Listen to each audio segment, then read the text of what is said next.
തിരൂരിലും വണ്ടൂരിലും രണ്ട് പെൺകുട്ടികൾ 10ാം ക്ലാസ്സിലും +1 പഠിക്കുന്ന രണ്ട് പെൺകുട്ടികളെ പീഡിപ്പിച്ചൊരു കേസാണ് സ്പോട്ട് ലൈവിനെ പരിശോധിക്കുന്നത്. മലപ്പുറം തിരൂരിൽ 10ാം ക്ലാസ് വിദ്യാർത്ഥിനിയെ പീഡിപ്പിച്ച് ഗർഭിണിയാക്കിയ കേസിൽ യുവാവിനെ പോലീസ് അറസ്റ്റ് ചെയ്തിട്ടുണ്ട്. തിരൂർ വെട്ടം സ്വദേശി നിഖിലാണ് തിരൂർ പോലീസിന്റെ പിടിയിലായത്. ആരോഗ്യ പ്രശ്നങ്ങളെ തുടർന്ന് ആശുപത്രിയിൽ ചികിത്സ തേടിയപ്പോഴാണ് 10ാം ക്ലാസ്സുകാരി ലൈംഗിക പീഡനത്തിന് ഇരയായ വിവരം അറിയുന്നത്. വണ്ടൂരിൽ +1 വിദ്യാർത്ഥിനിയെ തട്ടിക്കൊണ്ടുപോയി പീഡിപ്പിച്ച കേസിലും യുവാവ് അറസ്റ്റിലായി. എടവണ്ണ സ്വദേശി ശ്രേയസാണ് കഴിഞ്ഞ ദിവസം വണ്ടൂർ പോലീസിന്റെ പിടിയിലായത്. വിശദാംശങ്ങളുമായി മലപ്പുറത്ത് നിന്ന് CV അനുമോദ് ചേരുന്നുണ്ട്. അനുമോദ്, ഈ രണ്ട് കേസിന്റെയും ഒരു പശ്ചാത്തലം എന്താണ്? എങ്ങനെ ഈ ഒരു പ്രണയം നടിച്ച് ആണോ ഈ രണ്ട് പെൺകുട്ടികളും, അതായത് 15ഉം 16ഉം വയസ്സുള്ള രണ്ട് പെൺകുട്ടികളെയും പീഡിപ്പിച്ചത്?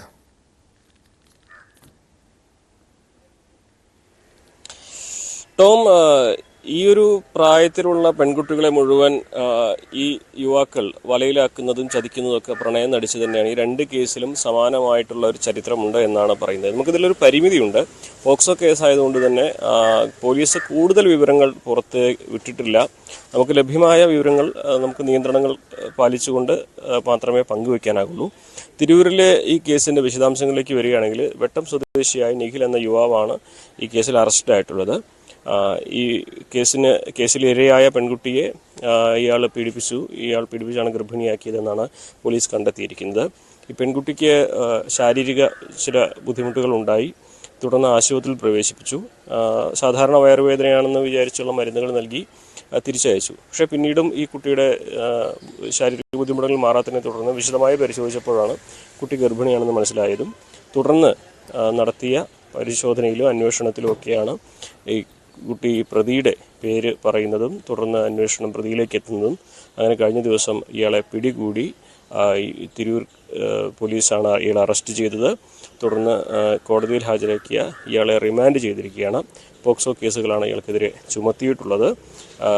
10ാം ക്ലാസ്സിൽ പഠിക്കുന്ന കുട്ടിയാണ് ഇതെന്നാണ് ഏറ്റവും സങ്കടകരമായ കാര്യം. അപ്പോൾ അത്രയും ചെറിയ പെൺകുട്ടികളെ പ്രണയം നടിച്ച് വലയിലാക്കി ഗർഭിണിയാക്കി എന്ന വലിയ ഒരു കുറ്റം തന്നെയാണ് പ്രതിക്കെതിരെ ചുമത്തിയിട്ടുള്ളത്. നിലവിൽ ഇയാൾ റിമാൻഡിലാണ്.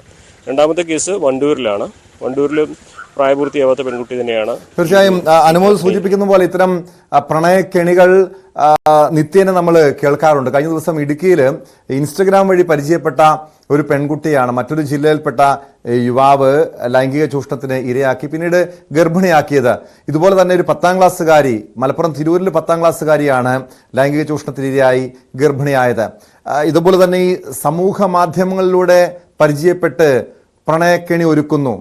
ഇത് തന്നെയാണോ ഈ കേസുകളിലും സംഭവിച്ചത് അനുമോദ്?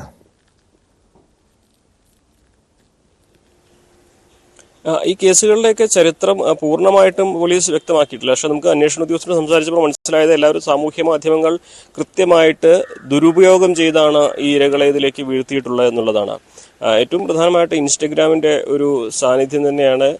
ഇൻസ്റ്റഗ്രാമിലൂടെയുള്ള മെസ്സേജിങ്, ചാറ്റിങ് ഇതൊന്നും ഒരുപക്ഷെ രക്ഷിതാക്കൾക്ക് അറിയുന്നതാവണമെന്നില്ല. ഈ ഒരു രക്ഷിതാക്കൾ കൃത്യമായിട്ട് ഇവരുടെ ഈ പ്രത്യേകിച്ച് സാമൂഹ്യ മാധ്യമങ്ങൾ ഉപയോഗിക്കാൻ അറിയുന്നവരാകണം എന്നില്ല രക്ഷിതാക്കൾ. അവരുടെ ഈ ഒരു നിസ്സഹായത, അറിവില്ലായ്മയൊക്കെ മുതലാക്കി അല്ലെങ്കിൽ അവരുടെ വിശ്വാസം മുതലാക്കി ഈ പെൺകുട്ടികളെ ഈ സാമൂഹ്യ മാധ്യമങ്ങൾ വഴി ഇത്തരത്തിലുള്ള ചൂഷണങ്ങൾക്ക് വിധേയമാക്കുന്നു എന്നുള്ളതാണ് വളരെ സങ്കടകരമായ കാര്യം. ഏറ്റവും പ്രധാനപ്പെട്ട ഒരു കാര്യം, ഈ കുട്ടികൾ സാമൂഹ്യ മാധ്യമങ്ങൾ എങ്ങനെ ഉപയോഗിക്കുന്നു എന്ന കാര്യത്തിൽ രക്ഷിതാക്കൾക്ക് കൃത്യമായ ഒരു ധാരണ വേണ്ടതാണ്. എന്തൊക്കെ പറഞ്ഞാലും കുട്ടികളുടെ സ്വാതന്ത്ര്യം, അവരുടെ അവകാശം എന്നൊക്കെ പറയാമെങ്കിൽ പോലും ഇത്തരത്തിലുള്ള ചതികളിൽ അകപ്പെടുമ്പോഴാണ് ഇതിൻ്റെയൊക്കെ ഒരു ദുരന്തവശം, ദൂഷ്യവശം ശരിക്കും മനസ്സിലാവുന്നത്. അപ്പോൾ കൃത്യമായി രക്ഷിതാക്കൾ ഇതിനെക്കുറിച്ച് അറിവില്ല എന്ന ബോധ്യമുള്ള കുട്ടികളൊക്കെ ഇതിൽ മുതലെടുക്കുന്നു എന്നുള്ളൊരു വാസ്തവമുണ്ട്. ഇതൊക്കെ നമ്മൾ പറയുമ്പോൾ എഡിറ്റോറിയലൈസ് ചെയ്ത് പറയുന്നതല്ല. ഇതുമായി ബന്ധപ്പെട്ട ആളുകൾ, ഇവർക്ക് കൗൺസിലിംഗ് കൊടുക്കുന്നവരും ഇത്തരം കേസ് അന്വേഷിക്കുന്നവരും ഒക്കെ പങ്കുവെച്ച വിവരങ്ങളാണ് നമ്മൾ പറയുന്നത്. ഒരിക്കലും ആരുടെയും സ്വാതന്ത്ര്യത്തിനെതിരായിട്ടുള്ളതല്ല. പക്ഷേ അതൊരു വാസ്തവമുണ്ട് എന്നുള്ളത് കൊണ്ടാണ് നമ്മളിത് പങ്കുവെക്കുന്നത്. പക്ഷേ ഇത് കാണുന്നവർക്കൊക്കെ ആ കാര്യത്തിലൊരു ധാരണ വേണം. കാരണം കുട്ടികൾ സാമൂഹ്യ മാധ്യമങ്ങളിൽ എങ്ങനെ ഇടപെടുന്നു എന്നുള്ള കാര്യത്തിൽ രക്ഷിതാക്കൾക്ക് കൃത്യമായ ധാരണയും ബോധ്യവും വേണം എന്നുള്ളതാണ് ഇതിൽ ഏറ്റവും പ്രധാനപ്പെട്ട ഒരു കാര്യം. കാരണം അവർക്കറിയാത്ത വഴികളിലൂടെയാണ് കുട്ടികൾ പലപ്പോഴും സഞ്ചരിക്കുകയും ചതിക്കപ്പെടുകയും ചെയ്യുന്നത്. ചെറിയ കുട്ടികളാണ്, അവരെ പറ്റിക്കാനും ഇത്തരത്തിൽ വലയിലാക്കി തീർച്ചയായും മാതാപിതാക്കളുടെ ഒരു അശ്രദ്ധ ഈ കേസുകളിലൊക്കെ പരിശോധിച്ചാൽ മനസ്സിലാക്കാൻ കഴിയും. ഇവിടെയും ഈ 10ാം ക്ലാസ്സുകാരി ഗർഭിണിയായ വിവരം ഈ ആശുപത്രിയിൽ എത്തിച്ചപ്പോഴാണോ, ഈ ശാരീരിക ബുദ്ധിമുട്ടിനെ തുടർന്ന് ആശുപത്രിയിൽ എത്തിച്ചപ്പോഴാണോ കുടുംബം പോലും അറിയുന്നത് അനുമോദ്? അങ്ങനെയാണെന്നാണ് നമുക്ക് മനസ്സിലാക്കാൻ കഴിഞ്ഞിട്ടുള്ളത്. കാരണം ഒരു തവണ ഈ കുട്ടിയെ ശാരീരിക ബുദ്ധിമുട്ടുകൾ തുടർന്ന് ആശുപത്രിയിൽ കാണിച്ചു, വയറുവേദനയാണെന്ന് വിചാരിച്ച് സാധാരണ നൽകുന്ന ചികിത്സ നൽകി അയച്ചു. രണ്ടാമതും ഈ കുട്ടിയുടെ ബുദ്ധിമുട്ട് മാറുന്നില്ല എന്ന് കണ്ടപ്പോൾ രണ്ടാമതും ആശുപത്രിയിൽ കാണിച്ചപ്പോഴാണ് ഈ വിശദമായ പരിശോധനയിലാണ് ഇത്തരത്തിലുള്ള ഈ കുട്ടി ഗർഭിണിയാണെന്ന് ഞെട്ടിക്കുന്ന വിവരം രക്ഷിതാക്കൾ അറിയുന്നതും. തുടർന്നാണ് ഈ കേസ് ഇത്തരത്തിലൊരു പീഡനത്തിലേക്ക് വഴിമാറിയതും പ്രതിയിലേക്ക് എത്തുന്നതൊക്കെ ചെയ്യുന്നത്. അപ്പോൾ ഇവിടെയൊക്കെ നമ്മൾ പറയുമ്പോൾ ചിലപ്പോൾ തന്തവൈബ് എന്നൊക്കെ കാണുന്നവർക്ക് പറയാൻ കഴിയും. പക്ഷേ കുട്ടികളുമായി ആത്മബന്ധം സ്ഥാപിക്കേണ്ടത് ഓരോ രക്ഷിതാക്കളുടെയും ആവശ്യമാണ്. അവരുടെ മാനസികമായ ശാരീരികമായ വളർച്ചയും അവരുടെ സാഹചര്യങ്ങളും ഒക്കെ മനസ്സിലാക്കിയിരിക്കണം. എങ്കിൽ മാത്രമാണ് അവരെ വിശ്വാസത്തോടെ ഒപ്പം ചേർത്ത് നടത്തി കൊണ്ടുപോകാനും ഇത്തരം വലകളിൽ നിന്നും ചതികളിൽ നിന്നും രക്ഷപ്പെടുത്തുവാനും സാധിക്കുകയുള്ളൂ.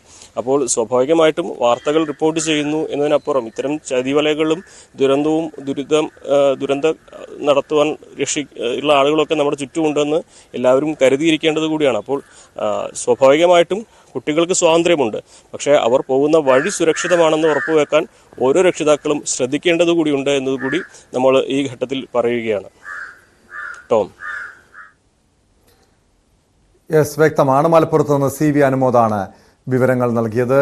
അനുമോദ് പറയുന്നത് പോലെ ഇത് മാതാപിതാക്കളുടെ ശ്രദ്ധ ഇത്തരം കേസുകളിൽ വേണ്ടതാണ്. പ്രത്യേകിച്ചും ഈ കൗമാരക്കാരായിട്ടുള്ള കുട്ടികളുടെ മേൽ ഒരു ശ്രദ്ധയില്ലെങ്കിൽ ഒരു പക്ഷേ ലഹരിക്ക് അടിമകളാകുന്ന പ്രവണത അല്ലെങ്കിൽ ഇതുപോലുള്ള പ്രണയച്ചതിക്ക് ഇരകളാകുന്ന സംഭവങ്ങളൊക്കെ പലപ്പോഴും നമ്മുടെ നാട്ടിൽ സംഭവിക്കുന്നുണ്ട്.